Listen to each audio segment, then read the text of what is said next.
Gandang gabi mga masters, bali ngayon po ay 4 na videos po ma-upload ko po sa aking YouTube channel. Tama nga mga masters, 4 na videos nga po ma-upload ko po. Yon, what's up mga masters? Nandito na naman tayo sa panibagong araw, panibagong kabanata na naman ang pagsasama-samahan natin ngayon guys.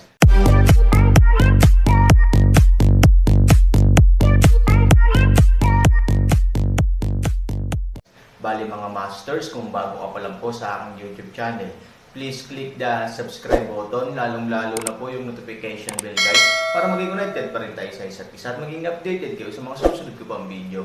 Bali mga masters, bago natin umpisahan ng kwento ay mag-shoutout po muna tayo para sa mga solid nating tagapakinig. Shoutout kay Jericho Tundake at shoutout kay Henry Swan. Yun na nga mga masters, no? Bali hindi na ito patagalin. In 3, 2, 1, let's go! Mga master, magbabalik tayo sa pag-upload ng 4 na videos everyday simula ngayon araw. Salamat sa solid na pagsuporta mga master. Kabanata 3076, 3100. Ang malambot na mga binti ni Tingan sa sandaling ito, ay may mental breakdown, hindi niya naisip ang kanyang malakas na pag-deploy, ay kapalit ng ganoong katapusan. Hindi niya inaasahan na ang lakas ng terorismo ng Aaron ay lampas sa kanyang imahinasyon, na hindi isang bagay na magagawa ng mga tao. Kung may pagpipilian, mas gugustuhin ni Tingan na maging talunan sa buong buhay niya kaysa pumunta sa Aaron para sa paghihiganti. Sa sandaling ito, napagtanto niya kung anong uri ng himala ang mabuhay mula sa Aaron. Sa kasamaang palad, siya mismo ang nagwasak ng himala.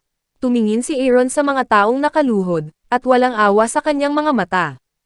Ang mga mamamatay tao na ito ay lahat ay nagdadala ng maraming buhay, kaya dapat silang mamatay at mamatay ng maayos.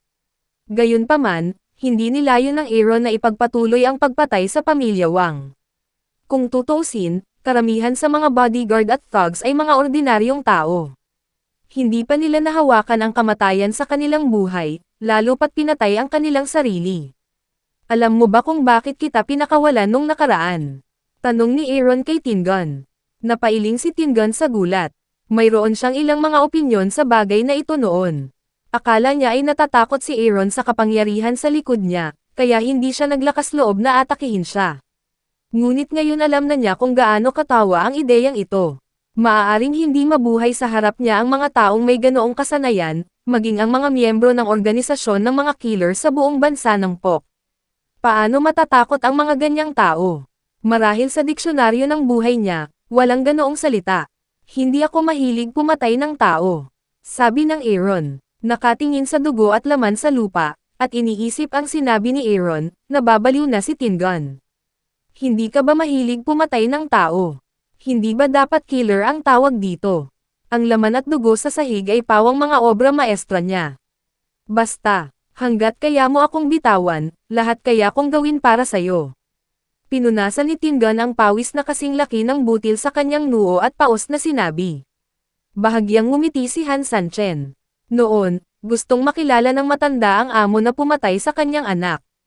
Isa itong bagay na labag sa layunin ng killer organization. Walang mamamatay na organisasyon ang maaaring magbunyag ng ganitong uri ng impormasyon sa labas ng mundo, dahil sa sandaling kumalat ang usapin, walang makakahanap sa kanila. Ngunit ngayon, sa kritikal na sandali ng kanyang buhay, kahit hilingin sa kanya na ibenta ang lahat ng impormasyon ng kanyang employer, naniniwala akong hindi siya magdadalawang isip. Kung tutuusin, iisa lang ang buhay. Ano ang mas mahalaga kaysa sa buhay? Ano ang posisyon mo sa killer organization? Tanong ni Aaron. Ang aking ama ang pinuno ng organisasyong ito, at ako ang hahalili sa kanya sa hinaharap. Sabi ni Tingan. Nagtaas ng kilay si Aaron. Dati, iniisip lang niya na si Tingan ang pangunahing miyembro ng organisasyon. Hindi niya inaasahan na ganoon pala ang posisyon niya. Ito ay isang sorpresa. Bilang kahalili ng organisasyon, ang Tinham ay dapat magkaroon ng mahalagang posisyon. Hindi mahirap makita ang pangunahing impormasyon ng mga employer na iyon. I need to know one thing about a mission many years ago. Kailangan kong malaman kung sino ang employer nito. Sabi ni Aaron. Narinig ni Tingan na sinabi ni Aaron na alam niyang may pagkakataon siyang mabuhay. Ngunit nahaharap din siya sa isang napakalaking kahirapan, iyon ay, ang kanyang ama lamang ang kwalipikadong tingnan ang ganitong uri ng pangunahing impormasyon, at ang kanyang ama lamang ang maaaring pumasok sa base ng impormasyon ng organisasyon. Tanging ang aking ama ay kwalipikado upang malaman ang lahat ng impormasyon ng misyon ng organisasyon, na nakatago sa isang lihim na basement, at ang basement ay maaari lamang mabuksan gamit ang biological na impormasyon ng aking ama, na hindi isang simpleng bagay. Sabi ni Tingum. Humakbang si Aaron at sinabing, "So, pinili mon mamatay." Hindi, hindi, hindi, hindi, hindi ang naguguluhan na si Tingum ay nagsabi pa ng 5 walang salita, na sapat na upang ipakita kung gaano kritikot ang Aaron. Ako, may magagawa ako. I'll do it for you anyway. Sabi ni Tingum. How can I believe you? Tanong ni Aaron. Umiling si Tingum. Hindi niya alam kung ano ang gagawin para makuha ang tiwala ni Aaron, at mukhang hindi siya, upang magkaroon ng gayong kapital ngayon. Maaari kong gawin ang anumang nais mong maniwala, panipi. Naniniwala si Aaron na hahayaan siyang umalis ng ganoon kadali. Hindi ka kwalipikado para sa aking tiwala, ngunit may isang bagay na maaari kong sabihin sa iyo. Kahit bumalik ka kay Pok, kaya kitang patayin anumang oras. Ngayon mo lang siguro nakita ang paraan. Sabi ni Aaron. Namamanhid ang anit ni Tingum.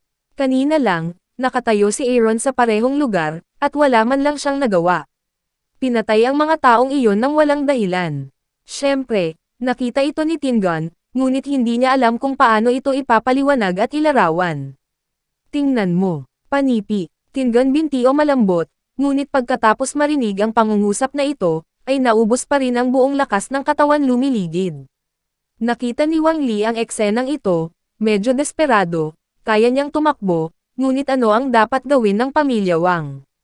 Sa sandaling ito, biglang nagsisi si Wang Li na makipagtulungan sa kanya.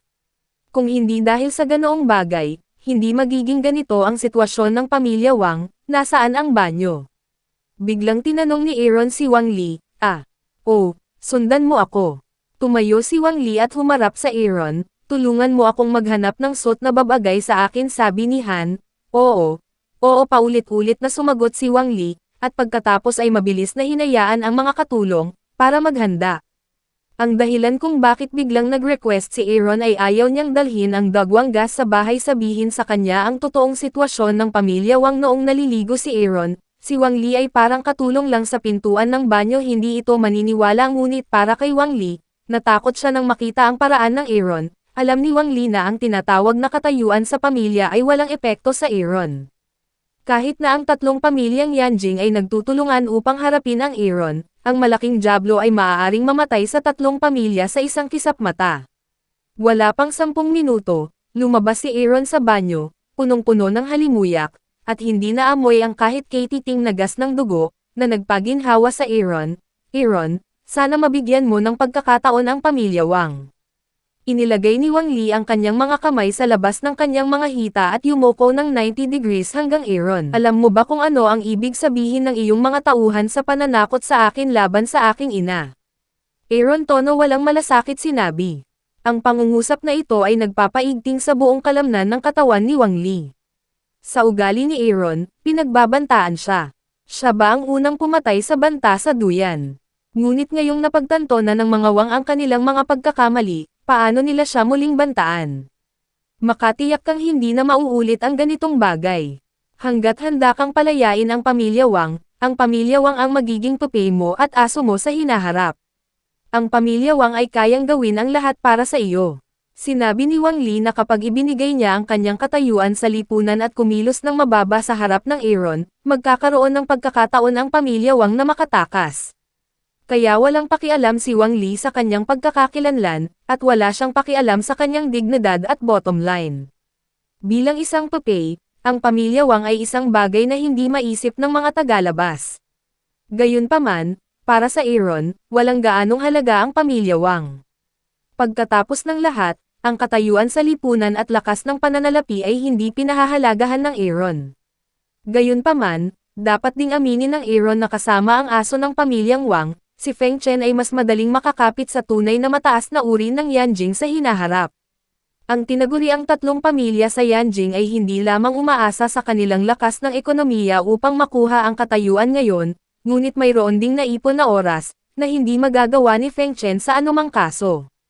Gayunpaman, kung mayroong 3 pamilya sa likod nito, maaaring pilitin si Feng Chen sa pinakamataas na posisyon.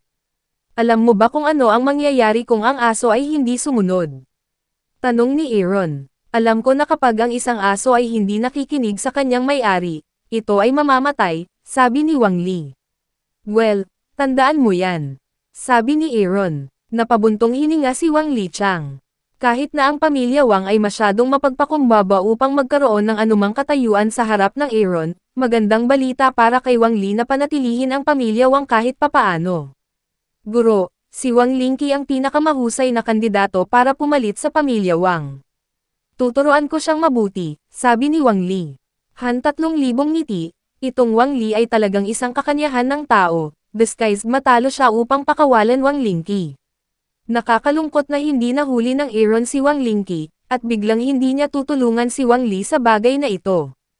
Kung gusto mong mahanap si Wang Lingqi, makakaasa ka lang sa kakayahan ng pamilya Wang.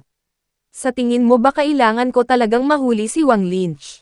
Hulihin mo siya at pagkatapos ay pagbabantaan ang pamilya Wang. Maaari ba akong gumamit ng ganoong kakulit na tanong ni Aaron? Natigilan si Wang Li. Sa lakas ng Aaron, parang talagang, kailangang gawin ang mga bagay na walang kabuluhan kung wala si Wang Lingqi bilang isang banta, hindi ba niya kayang harapin ang pamilyang Wang? Si Tingan ba ang nakahuli kay Wang Lynch? If you have time for such nonsense, you'd better find someone to investigate the matter. Otherwise, baka mamatay na talaga siya. Sa mga salitang ito, direktang umalis ang Aaron. Sinubukan ng mga bodyguard at thug ng pamilya Wang na tulungan ang Aaron na linisin ang larangan ng digmaan. Nang umalis si Aaron sa pamilya Wang, lahat ng mga taong iyon ay tumingin kay Aaron nang may pagkamangha at pinanood siyang umalis. Ang mga bodyguard at thug na ito ay mayroon ding ilang mga tao mula sa martial arts at Taoism circles, upang magkaroon sila ng mas malalim na pag-unawa sa pag-alis ni Aaron. Ang Aaron ay sikat sa Wuji Summit, ngunit ngayon ay tila ano ang Wuji Summit. Maging ang mga dalubhasa sa martial arts sa buong bansa, at maging ang mga tunay na malalakas na lalaki na naninirahan sa kabundukan, ay parang mga nunal na langgam sa kanyang harapan. Boss, paano magkakaroon ng ganoong kalakas na tao sa mundong ito? Isang subordinate ang lumapit sa pinuno at may maingat na sinabi. Huminga ng malalim ang pinuno at sinabing, sa aking paningin, hindi na siya tao, kundi isang Diyos. Matapos umalis sa pamilya Wang, maingat ding naamoy ni Aaron ang amoy ng kanyang katawan, dahil sa takot na may dagwang nalalabi. Nakaupo sa isang taxi, dumaan sa isang napakaabalang lugar, biglang hinayaan ng Aaron ang driver na huminto. Kuya, pwede bang maghintay ka muna dito? Kwenta pa ang gastos, tanong ni Aaron sa driver. Tumawa ang driver. Siya ay masaya sa ganitong uri ng trabaho na walang gastos at kumikita. No problem. I'll stay with you kahit maghintay ako ng isang araw. Sabi nung driver. Tumingin si Han Sanchen sa labas ng bintana. Sa kabila ng kalye, nakakaakit ng atensyon ng mga dumadaan ang isang bagong pulang Ferrari. Sa tabi ng sasakyan, may isang babae na napakaganda ng pananamit. Mula ulo hanggang paa, lahat ng accessories ay naglalaro ng baraha. Si Wu Xin, isang napakaordinaryong babae, ngunit dahil sa ilang aksidente, ngayon ay nagkakahalaga na siya ng daan-daang milyon. Ito ang unang pagkakataon na nakita ni Aaron si Wu Xin pagkatapos ng kanyang windfall. Tinalakay ni Han Sanchen at Shi Jing kung ano ang magiging buhay ni Wu Xin pagkatapos niyang makakuha ng napakaraming pera. Noong panahong iyon, sinabi ni Han Sanchen na si Wu Xin, bilang isang ordinaryong tao, ay biglang nagkaroon ng maraming kayamanan sa kanyang mga kamay, na siyang magiging simula ng kanyang nakakabaliw na pagkonsumo. May reserbasyon pa rin si Shi Jing tungkol dito. Naisip niya na si Wu Xin ay isang matinong babae at hindi dapat mahulog sa tanikala ng pagnanasang ito. Ngunit ang katotohanan sa harap niya ay nagsasabi sa Aaron na si Wu Xin ay talagang nawala. Sa oras na ito, isang shopping guide na nakasuot ng mga propesyonal na damit ang dumating kay Wu Xin na may dalang malaking bag. Bagamat siya ay nakangiti, si Wu Xin ay naiinip pa rin at nagmumura. Sa oras na ito, ganap na naiiba si Wu Xin sa nalaman ng Aaron noon. Pinahirapan niya ang isa't isa, at ang tono at pananalita niya ay parang baliw. Napabuntong hininga si Han Sanchen. Hindi niya inaasahan na ang pera ay lubos na makakapagpabago ng isang tao. Nakakalungkot na ang likas na mga ari-arian ni Wuzin at kakulangan ng mga mapagkukunan ay magbabalik sa kanya sa kanyang orihinal na klase maaga o huli. Sa oras na iyon, ito ay impyerno para kay Wuzin. Binata, kilala mo ba ang babaeng kaharap? Nadatnan ng kuya ng driver si Aaron na nakatitig kay Wuzin. Hindi niya maiwasang magtanong ng may pagtataka. Kung tutuusin, ang babaeng kaharap ay isang napakayamang lalaki, ngunit si Aaron ay nakadamit tulad ng isang ordinaryong tao. Si Aaron ay humiling at sabi, "Hindi ko alam. Let's drive." Okay, pinapakan ng driver ang gas at naubos ang sasakyan. Hindi ko alam kung may naramdaman si Wuzin at tumingin sa kabilang kalsada, pero umalis na lang ang sasakyan ni Aaron, kaya hindi niya napansin na Aaron iyon, ay narito na, "Bilisan mo at antalahin ang oras ko." Alam mo ba kung gaano ito kaseryoso? Ang gabay sa pamimili ay nangangahas na magalit ngunit hindi magsalita. Sa harap ng mga ganitong customer na may malaking purchasing power, malunok lang niya ang kanyang galit. Kahit na siya ay mali, kailangan niyang ngumiti kay Wuzin, "Miss Wu, sorry talaga.